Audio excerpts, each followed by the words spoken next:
evil stepmother demands a beautiful maiden's lungs and liver.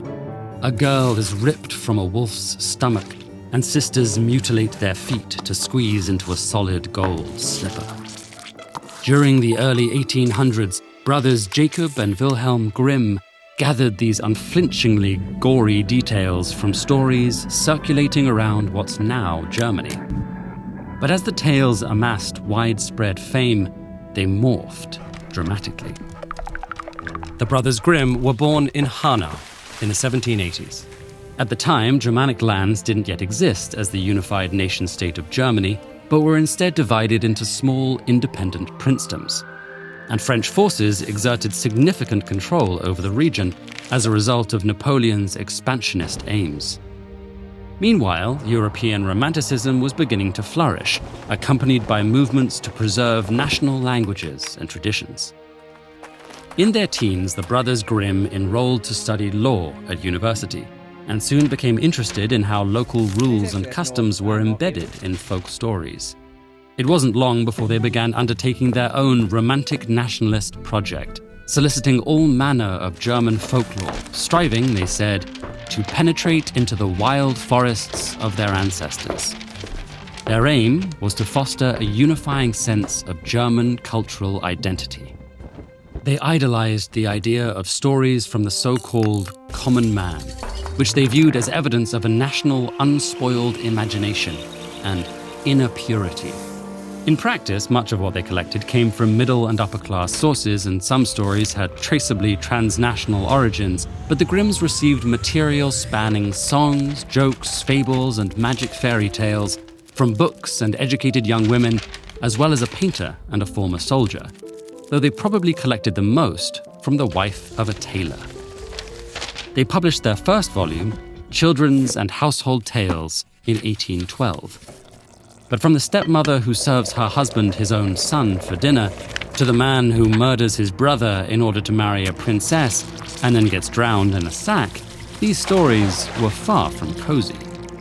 In fact, originally the stories were for adults, and often dealt with difficult realities like parents abandoning their children in the woods due to poverty and weary soldiers deserting the army. The happier turns were often escapist fantasies from harsh circumstances, like a princess who throws a frog she's forced to marry against a wall, only to reveal a dashing prince. The first two volumes the Brothers Grimm published tended to reflect the horror and strangeness of the tales they originally collected, but many readers found their content disturbing and they didn't sell well. However, an English version that was shorter, heavily illustrated and geared towards children did. And as their financial and family obligations grew, the brothers began to edit more actively.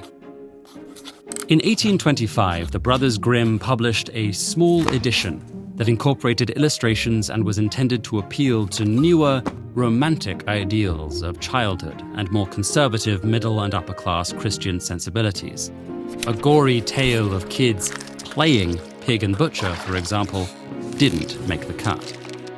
Meanwhile, the original negligent biological mothers of Snow White and Hansel and Gretel transformed into wicked stepmothers in later editions, helping reinforce traditional gender roles framing biological mothers as virtuous, feminine, and nurturing. And while at first Rapunzel was revealed to have been entertaining her princely visitor when she becomes pregnant, with revision she simply let slip about him, no out-of-wedlock sex implied. The brothers also accentuated some retributive violence, making for more cautionary tales. For example, the Grimm's earliest version of Cinderella ends after she's whisked away in her prince's carriage, while their last version concludes with birds pecking out her stepsister's eyes.